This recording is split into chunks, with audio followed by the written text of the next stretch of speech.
Hello, everyone. Welcome back. Welcome back to our channel. We're so excited to have you here for another segment with us.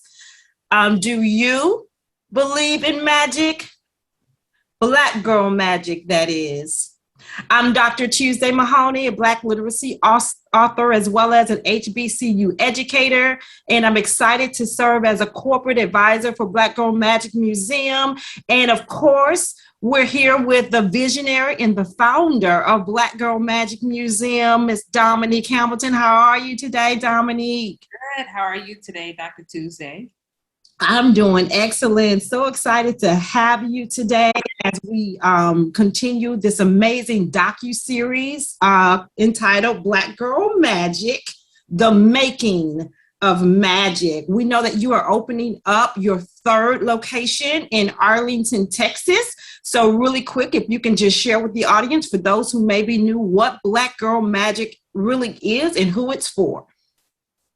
So the Black Girl Magic Museum is for Black women and girls to be able to have a space that they can have a voice and to find themselves, to experience their magic. But it's also for everyone to come and get educated on the brilliance in the history of Black women. Wonderful, wonderful. And so once again, we're doing an amazing docu-series to help Black women in entrepreneurship and really just everyone, right, Dominique, who want to actually take a vision and then recreate that into a service or a business to impact the community. So this is part 3 of the docu-series that you'll find right here on YouTube on our channel, Black Girl Magic Museum, The Making of. And we've already completed 2 amazing sessions. The first one was the visionary, and that's where we tapped into our CEOs, the little Black girl within, and we were able to empower hopefully little Black girls and women and also just ignite vision. And then of course part 2 was phenomenal, wasn't it? Yes, it was so exciting. Part 2, partners. We had our partners on board. You got to go back and find that docu-series part 2, partnership, marriage, and business. And so we're empowering couples to let African-American couples know that you can work together in business as a couple and you can be successful building wealth for your family. Isn't that right, Dominique? Yes, correct. And so today we're diving into our topic, part 3, which is the product focused on entrepreneurship. So we're going to hopefully give you some wonderful tips on how to build your business out, some things that entrepreneurs need to know, how to get through the tight times, and then end up with an amazing product. So part 3, the purpose, the power of entrepreneurship. We're kicking in right now.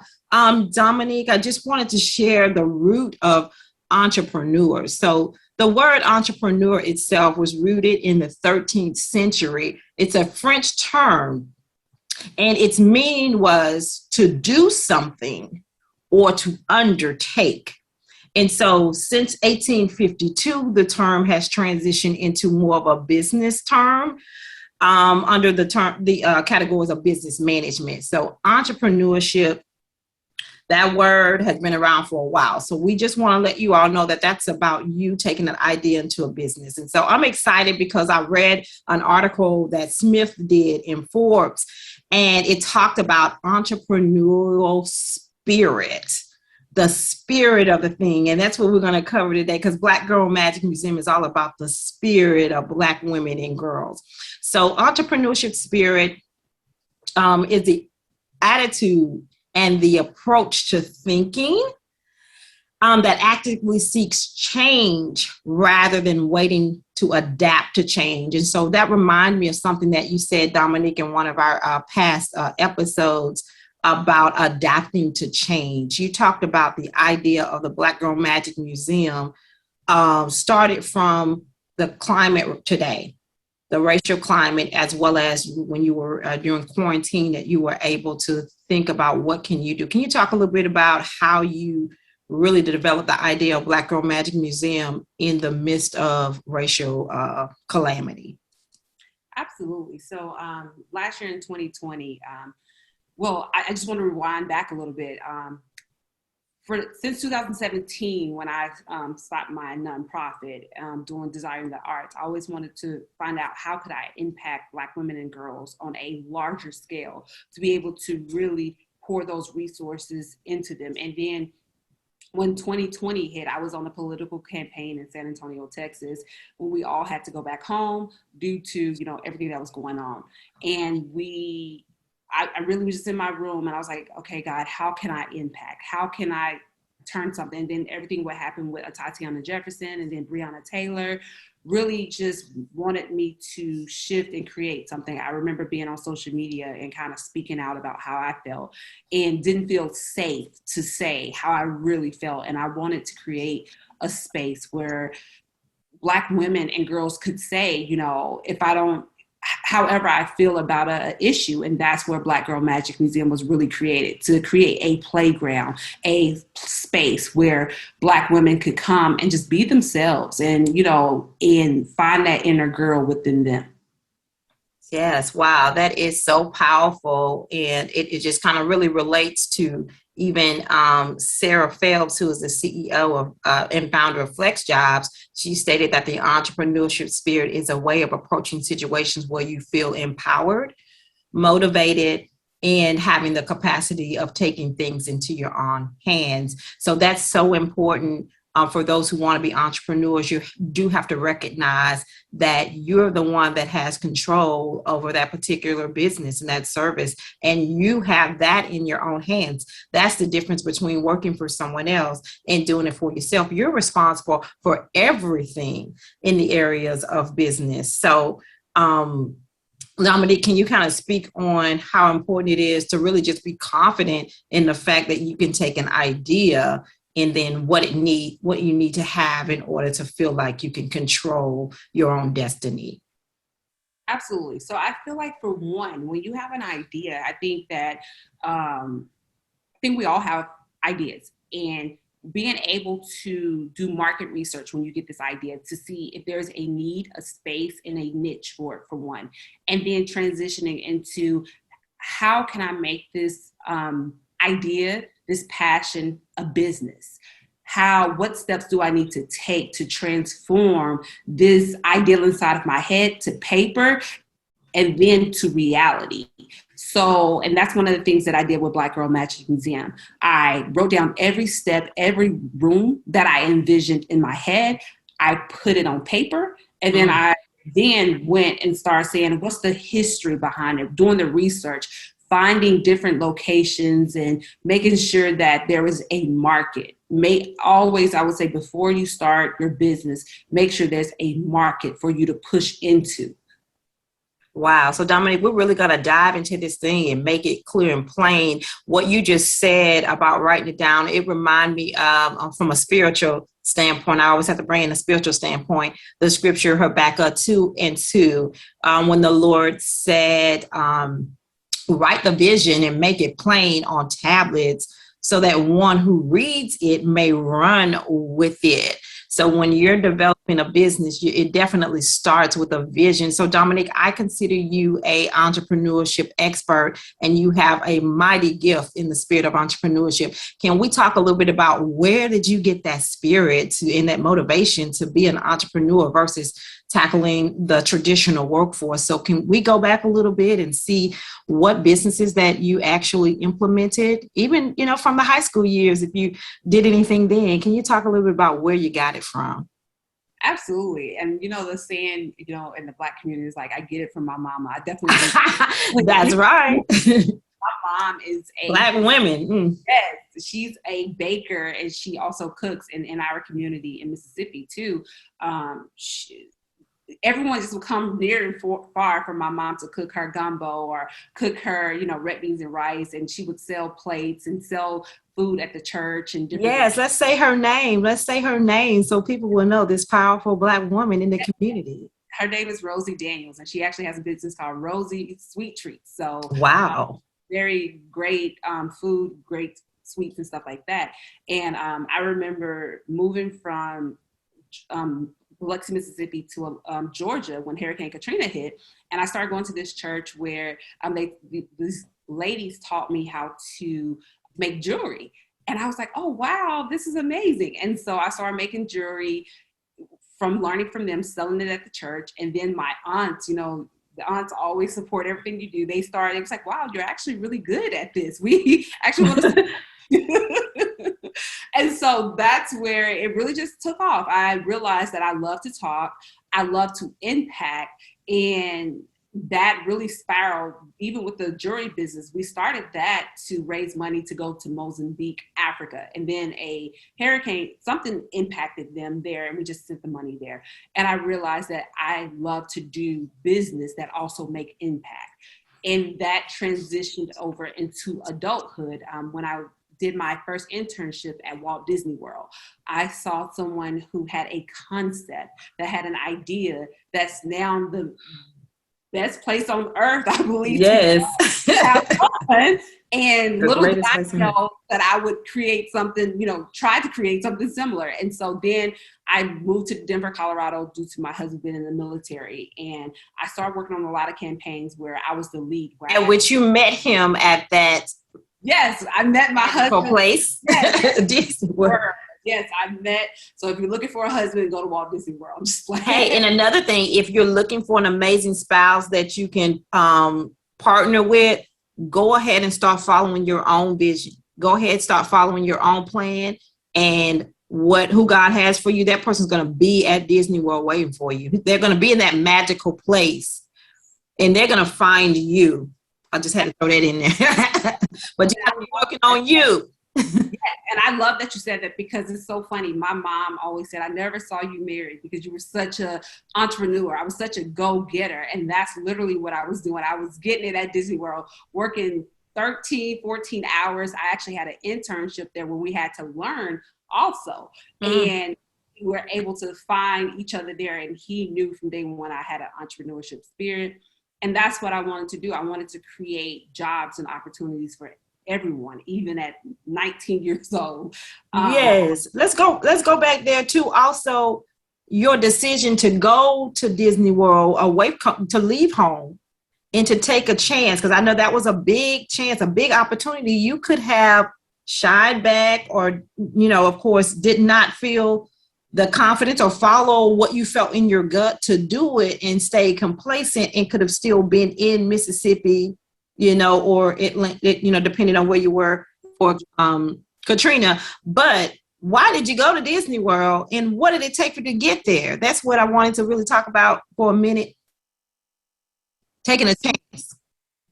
So I definitely want to say this. If you're in high school, especially, get to know your guidance counselors, because if you get to know them, they will take the time to get to know you.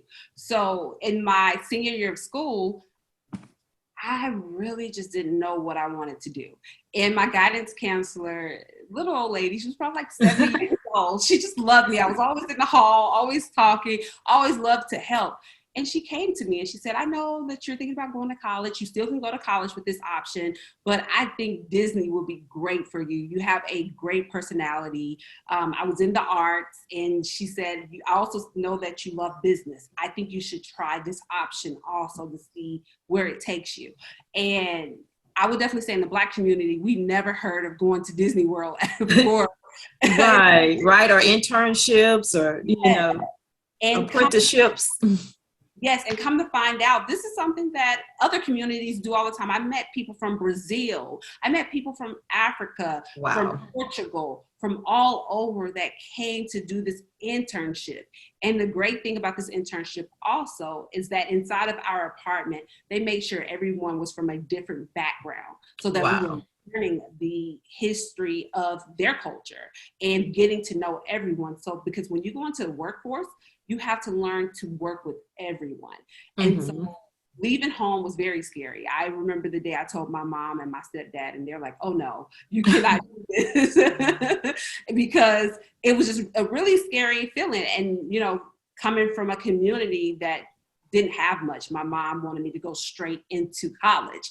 And I told her, I said, Mama, I promise, if you let me go for 6 months, I will go to college afterwards. Well, I had every hopes of doing that. So being at Disney taught me a lot about entrepreneurship, about, really having to pave your way, having to get up in the morning. If you had hopes and dreams, even there, they had a lot of pitch competitions, different things you had to do.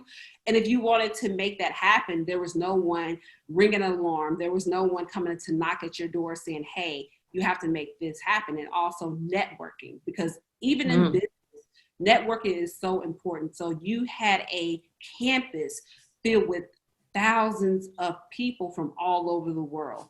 That was a great opportunity to network, get to know people, and also getting to know people at Disney World. They have over 5 locations, finding out about how do I start this entrepreneurship journey, or even just this career at Disney World.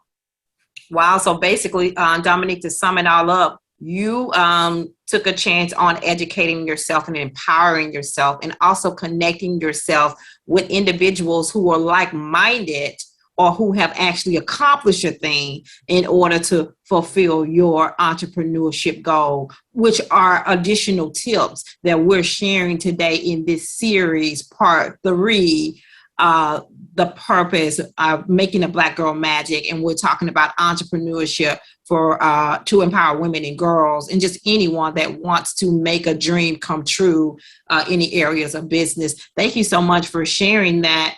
We're going to transition into really just empowering individuals about how you turn that vision into a thing. And so, as you know, I'm a visionary myself by heart, but a strategic planner by trade. And so we talked about writing down a thing, Dominque, and making it plain. So let's just kind of help our audience understand the steps to entrepreneurship. So the very first thing is vision. And can you share with us a particular business that you started, how you were able to come up with the vision, but then how did you start that particular business, and was it successful?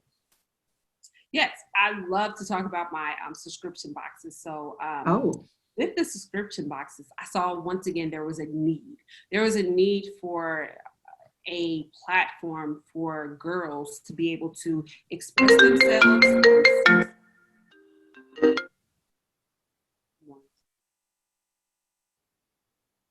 There was a platform for where girls needed to be able to express themselves and to be uplifted. So my sister called me one day and was telling me how her daughter was being bullied. I realized, like, wow, I've experienced this. So many other girls experienced this, and it was all about being different. So I said, what great way to show all girls that we're all different in our different ways, and how do you embrace that? So I created a box that we also had parties where you opened your box at the same time with everyone, and you're able to talk about the things inside of the box. And you're also able to have photo shoots while you just celebrating being you. Wow. And so we worked with military bases to be able to, we went to Lawton, Oklahoma, and we were able to create those box parties that also just turned into, when the pandemic hit a year later, it just turned into a subscription-based model, which we found out a lot of parents was like, hey, do you have an app? How else besides this one time a month can our kids be empowered? How can they have mentorship? How can they learn more? And once again, that one vision made me shift into, and more than just a vision, a need. Anytime you see a need, it doesn't always have to be nonprofit, which is great. You can also create a for-profit around there, because there's a lot of parents out there that don't mind paying. There's a lot of consumers just in general. So making sure that that is a necessity. So I was able to turn the box model into a business that was also fruitful, because there was a need for empowerment of our youth. Yes, I'm glad that you mentioned, and what an amazing idea and an amazing impact that you've had with that particular business. You mentioned for-profit and non-profit. Can you tell us really quick the difference between the two for those who are new to entrepreneurship?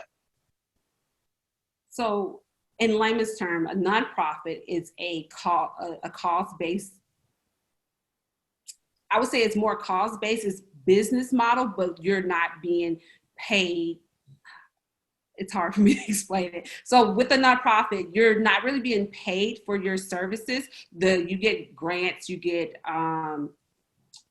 organizations that support the cause compared to a for-profit. It's an LLC or a C Corp or S Corp or different, business models that you can use where you charge a fee base. And a nonprofit is more of a donation or grant base. I hope I explained that. Yeah, that was absolutely perfect. And really, when you think about a nonprofit, you want to think about service. So your whole focus is how you can administer service to meet a need. And that's where the grant opportunities and things like that come in at. And, we're experts at those areas too. So, in the future, we hope to have a platform, Dominque and I and other entrepreneurship women that are around us in our circle to help really just do some hands-on things. But let's go back to the for-profit and kind of focus on that today, because we want to focus on building wealth for families as well. So Dominque, with the for-profit, can you share what the legal steps are to gain an LLC?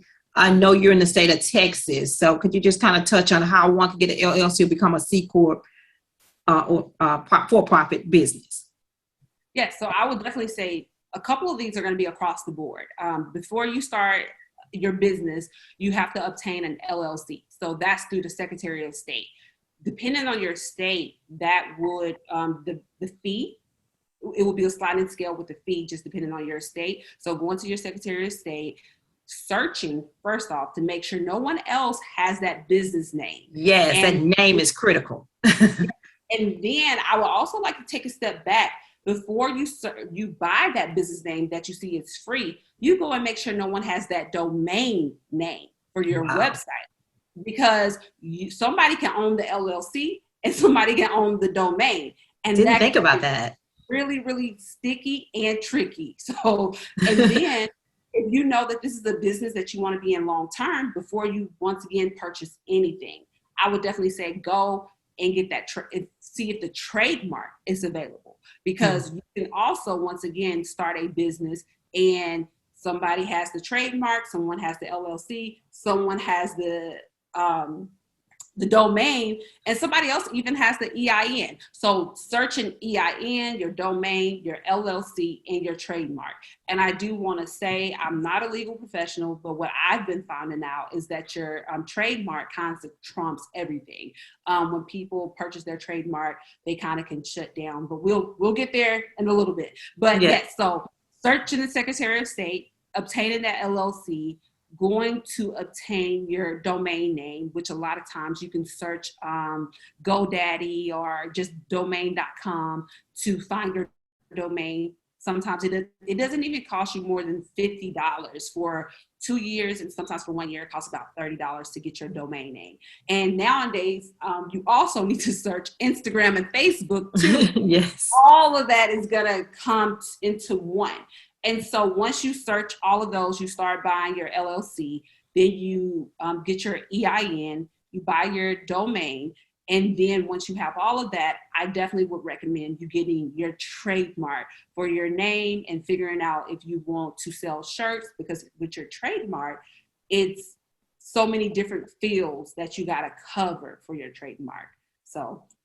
Okay, and definitely, well, just to clarify the terms, an LLC is a limited liability corporation, and it basically just protects you from, separates your business from your personal. So you want to make sure you're doing that, and you're doing a business legally through your Secretary of State. Dominque, that was powerful information. You also mentioned the EIN. So the EIN is your federal employee identification number. That's sort of like your Social Security number for your business. Once again, separating you as a person and your personal from business is the first thing that you want to do. Yes, and for the EIN, the federal EIN is so important, because as African Americans owning business, you want to make sure that you pay your taxes. Okay, yes. I just want to say that you cannot start a business and just take all this cash and go live. You have to pay your taxes. That's the responsibility of being a business owner and being in this country, because that can get you in deep trouble. So just want to, plug that. as well. The next step is once you have everything established, Dominque, you do want to go get your business account and look at website and location, logistics, and things like that. So everything starts with a plan. I have a little exercise for you. I think that will help our audience really understand the elements of business. So if you're okay with it, we're going to dive into where you are right now. Once again, this is the Making of Black Girl Magic Museum. Miss Dominque Hamilton has a 7,000 square foot facility opening up in Arlington, Texas. And this is your third facility. So we're going to kind of transition really quick. I'm going to share my screen. So hold on just a moment. All right, here, Dominque. So we're going to do a little exercise once again to empower our entrepreneurs and our future entrepreneurs. The Making a Black Girl Magic. Let's see if I can switch the screen here. Okay, so we're looking at one of the main exhibits for a Black Girl Magic, but behind this exhibit is the beginning and the end. So we're going to talk about where you are right now with the Arlington location, or just the exhibit not being ready. What's happening right now for you as an entrepreneur? Yes, so Photo. we're in the building stages. So as you can see, everything is broke down. We went in and we kind of mocked up for our builders where every single thing is supposed to go. And we're in the stages of, would you like to talk about the permits and things like that? Yes. Like you have your trademark going now, you're getting ready to establish a business. Where to go from there? So absolutely. So in this, going into the third location, I definitely want to say we have learned so much. Even I want to take a second to say, even with this pink Black Girl Magic Museum exhibit over here, one of the things during this third location I've learned is about brand strategy and branding your business. And even for this location, I learned about font size, making sure if Black Girl Magic Museum is your, brand, making sure all the fonts you can see right here, you have different fonts going on, you got different lettering and things like that, but making sure you have a cohesive font, your style, your colors, even down to the pink is cohesive, because people start to recognize your brand based off those small things. Just like with McDonald's, we used to see in the arch to know, oh, that's McDonald's, and it's cohesive and it's, the same no matter what city and what state. So that's one of the things I do want to point out, that we are taking the time with this third location to actually, work out that when you see Black Girl Magic Museum, you're used to seeing the same font and the same style. So for Arlington, we're also learning about permits, because from the other locations, we were able to sublet.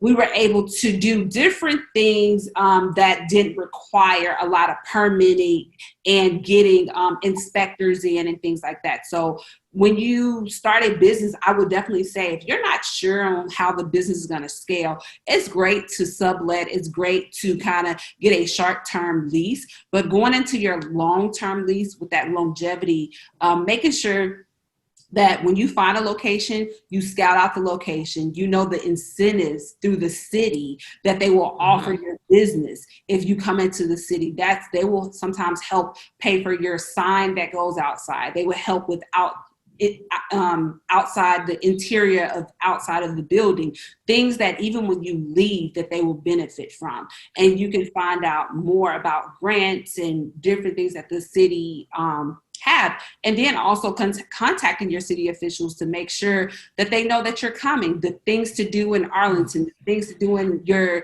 bigger city like Dallas-Fort Worth, because your city officials will also back you and help get that buzz out about your company. And so some of the things that I didn't do, just being transparent, is getting that inspector before I started building. So we came in one day and the roof was collapsing, or leaking and different things. Oh my goodness. Because, for one, having a business mentor is important because I literally didn't know to do those things. And so I'm literally hands-on learning that, making sure you have business insurance. We talked about the LLC. But making sure you have insurance separate from your homeowner insurance to cover your business in case that anything happens, you are covered for your business. And so as of right now, Arlington, so it's October, Arlington is paused until we get those permits for the city. And being that we're in COVID, that takes a while. So also knowing how far are they in with the permitting, knowing the exact permits that you need to be able to build. So with us, we need smaller permits because we're not building over 8 feet. So knowing those requirements that, if you have a bigger build out, you will need a longer permit. Okay, very, very good. So this exhibit that we're looking at, the pink exhibit, this is how that exhibit will look. This was the Shreveport location of Black Girl Magic Museum. And then shout out to Southern University's Upward Bound North and South students who were so excited about visiting. So if you have young youth groups, male and female, they need to come visit Black Girl Magic Museum in Arlington, Texas, because it will totally transform their lives, as well as any women's groups and men groups that want to come out and learn about the history of Black women entrepreneurship. And then it's a selfie museum. So here, this exhibit, Brown Girls Do Dance. Can you talk about this exhibit and the purpose of the exhibit and how you want to empower individuals who actually see this exhibit? Absolutely. So in this exhibit too, as you see, Brown Girls Do Dance, we wanted to highlight how, the history of Black women, when we talk about Debbie Allen, Misty Copeland, the different women that paved the way for Black girls and women to be able to dance. So, and even in our Dallas location, we have Simone Biles, the gymnast. So we just really wanted to show Black girls that when you come into a space, that there is space for you. And if not, you can create that space. And that's why we make sure we highlight, even as you see here, the Black girl ballerina, the majorette dancer, because in a lot of our communities, a lot of our girls go to school and, they're able to dance at different colleges with that background. And I always love to say that before we start dancing anywhere, we start in the church. So we wanted the praise dancers because, dance is literally in our DNA. Yes, from the coast of Africa, the tribes that we were stolen from. Dance is spiritual, and the dance really describes the inner pride that we have. And so, of course, it's definitely haven't left us as a tradition when we look back that far. So excellent. That's Brown Girl Dance exhibit. Let's move on to our next exhibit here. Once again, we are building a business, Black Girl Magic Museum in Arlington, Texas, with our founder and visionary Dominque Hamilton. It's our third location. So right here in the beginning stages, Dominque, can you tell me about how important it is for an entrepreneur to really explore what product they want to give the community, and then what should be the priorities in starting that business? So when it comes down to the product, I definitely, when you start, a lot of us want to, we say, go big or go home. But sometimes it's go small so we can definitely know the product to give to the community. And so that's one of the things that we did. We started small so that we could put out some exhibits to see how the community reacted to those exhibits. And as you show right here with the lady with her sunglasses, we call that the Do You Believe in Magic?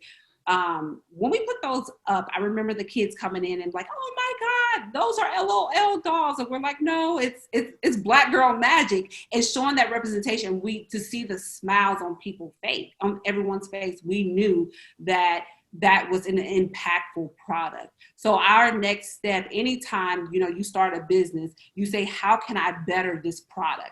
And so making sure that now that I know that this is something that the community wants, how can I package this in such a way that can continue to bring people into the facility? And so that's kind of what we did with the Do You Believe in Magic? Because it also gets you to think, like, what is magic? You know, when we say magic, we're talking about the magic of Black women, the resilience of us, that we can go through slavery, that we can go through our community still to this day being stripped of our history and the things that we build, kind of like with Black Wall Street being stripped down once we build up. We're able to take someone burning down our community and to rebuild. So we wanted to take that time to say, that is the reason why we're magic, because we're resilient, because most cultures Resilience, yes. be able to build back up.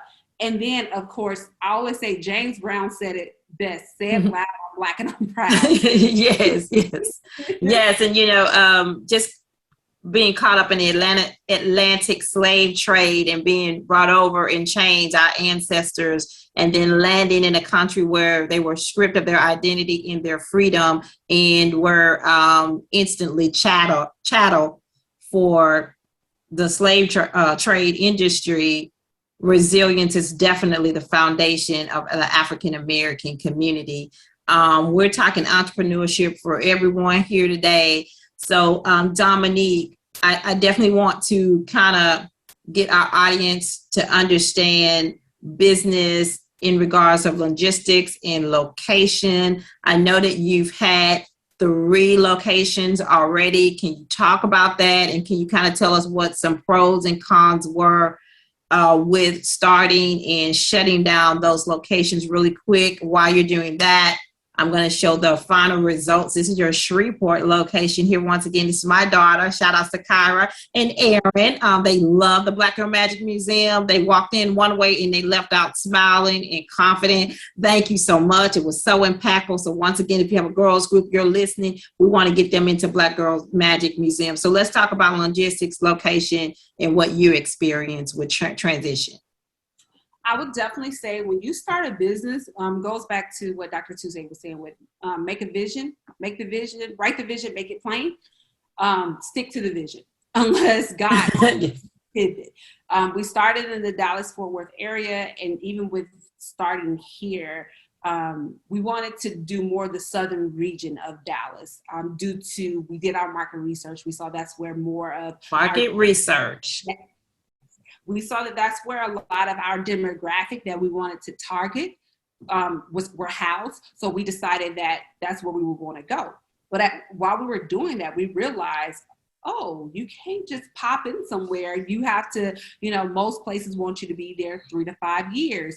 Most people, if they got to do a build out for you, it costs money. So it's not profitable for them to just give you a space for 6 months.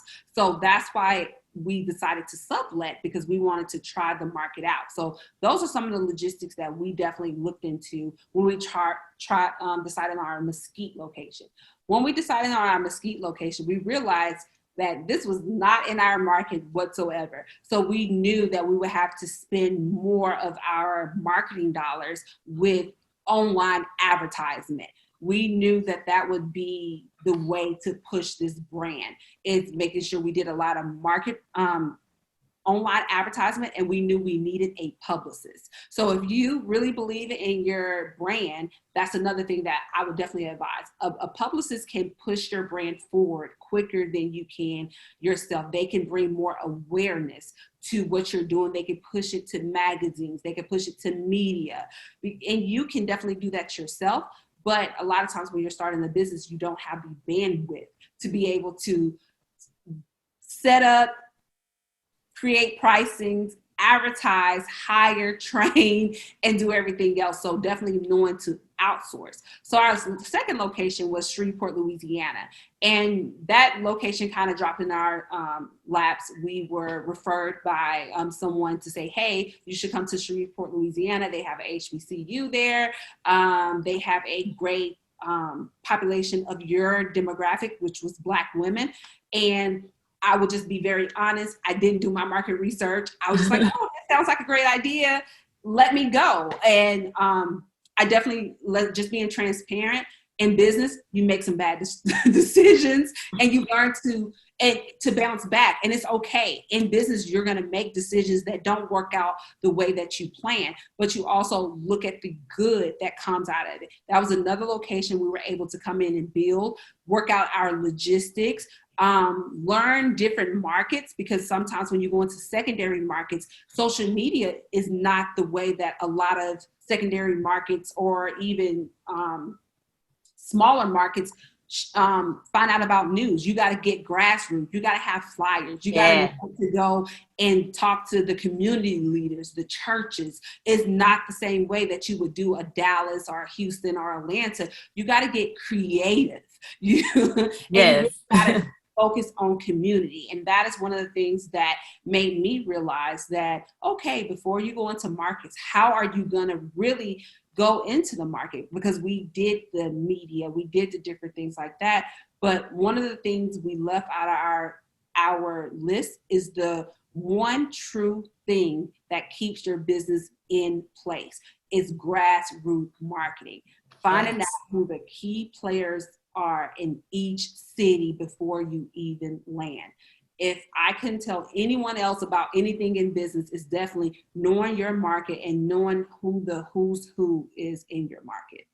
And so that's going to really require networking, which we talked about earlier, the power of networking. As a business owner, you do need to get out and get to know the industry around you, the culture around you, to determine if your product is needed. It doesn't matter if you're opening up a salon, if you're selling hair, if you're selling clothing, if you're opening up a restaurant. You mentioned with your mom down in Mississippi. Or if you have a special, unique project or a service that you want to share with the community, there are some things that you do need to think about. There are several questions that I kind of want us to tap into before we wrap up. In relation to that is, why should people consider your service? And then how would your day-to-day operations look in a business? So you can just talk just briefly on how you were able to lay out or just learn how important it is to have a good team that can handle the day-to-day, because you can't do it alone a lot of times unless you're just, at home doing a little small home business, but you really can't do this thing alone. Absolutely. I definitely feel that so much. If you are starting a business that you don't plan to be mom and pop, which mom and pop is great if that's what you want to do, but if you know that you want to scale your business, before you do anything, having a team is so important, because having a team and also having an understanding with your team, having guidelines, having, even a contract, having rules and regulations around what your team members are going to do. So that even going back to writing that vision includes structure of your team. And so once you have your team, before you even have your team, what do you do in everyday business? How do you run your business? What needs do you need? Do you need someone in HR? Do you need a builder? Do you need someone that is tech savvy? So being able to identify your key players and making sure and being realistic, when you start a business, a lot of Black businesses especially, we don't have the capital to hire 10 to 12 people. So when you're building out your team, making sure your team is able to tackle 2 or 3 jobs, making sure that they're well versed or even a little versed on multiple, multiple skills. I'll just call it skill, multiple skills and being able to multitask. Mm-hmm. Yes. And that's definitely one of the things I would say. And then 2, making sure your team understand your vision. Because some people can come in and they have their vision, and you will realize that you've went so far away from the vision that you started. And then you have to take that time, your resource, your money spent, because now you went down a rabbit hole of somebody else's vision and you have to move back to what you started. I hope I answered that question. Yes, you really did. And it is all going back to making sure you write down the vision and that it's plain so others can go run with it. Also, you talked about having HR. If you're going to bring in employees, there's some legal things. Having legal guidance, having an attorney at hand to review your paperwork. I know we did a handbook and also some job descriptions. And there were some great things that you do, Dominique. You keep educating yourself. You even went as far as working with workforce to go take classes and educate and empower yourself so you know how to deal with people. There are some federal laws like Title IX.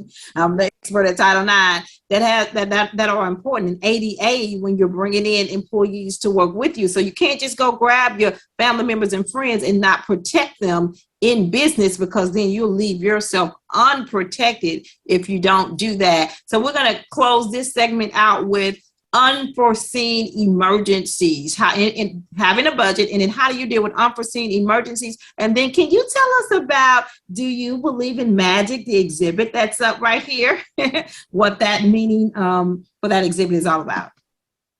Absolutely. So do we cover the unforeseen emergencies? Yes, unforeseen emergencies. I would definitely say before you scale out, making sure you have a reserves. That is definitely what saved us.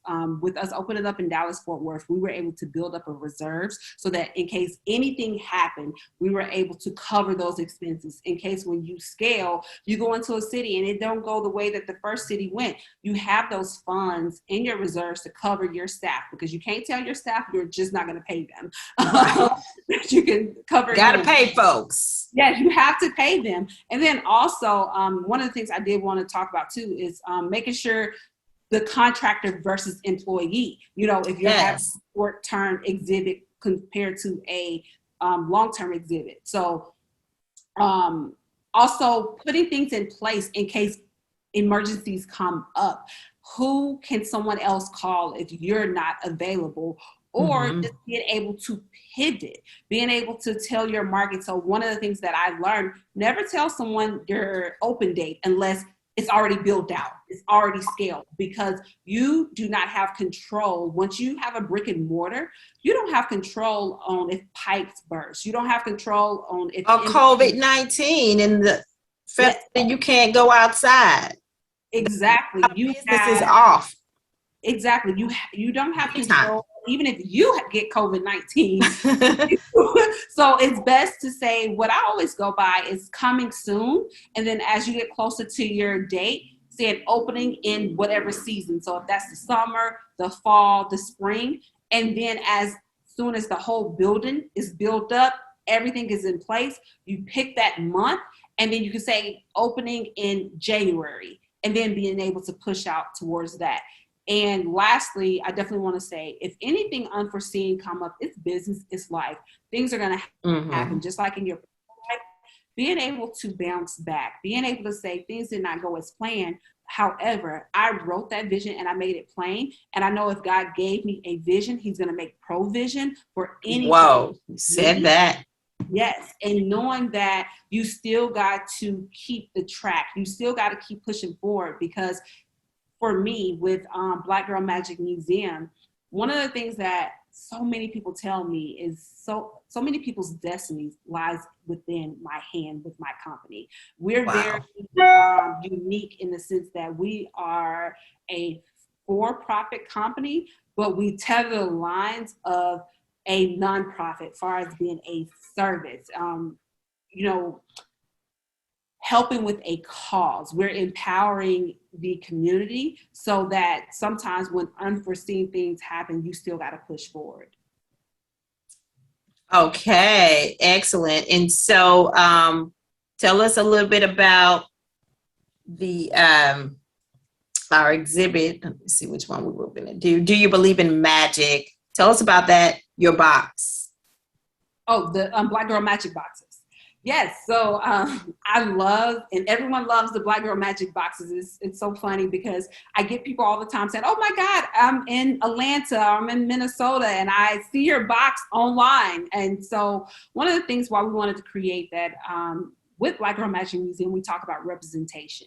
And for so long, we have begged people to show that representation. So I said, what better way to show representation than to use something that we all know when we see, but create it for us, just to show the magic of the Black woman, the resilience, the brilliance, and also with the box. One of the things that once you get in that box, everyone has to do is step out of that box. So I always say too, when you're in the Black Girl Magic box, sometimes we have to step out of the box of our life to realize Powerful. Powerful. And that's a great way to end this particular segment.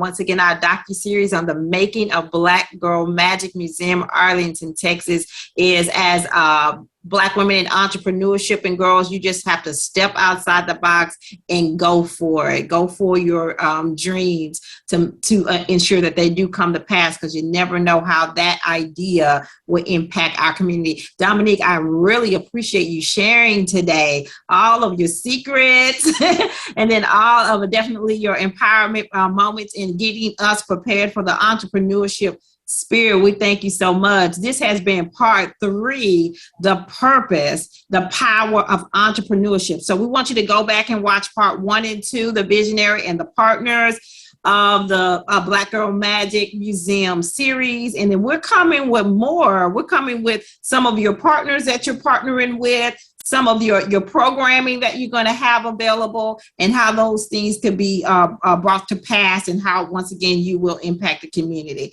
Thank you so much for being with us today. Follow this channel, Black Girl Magic, the making of, subscribe and like, of course, this video, and we will see you really soon again with more impactful information. Once again, do you believe in magic? Black Girl Magic.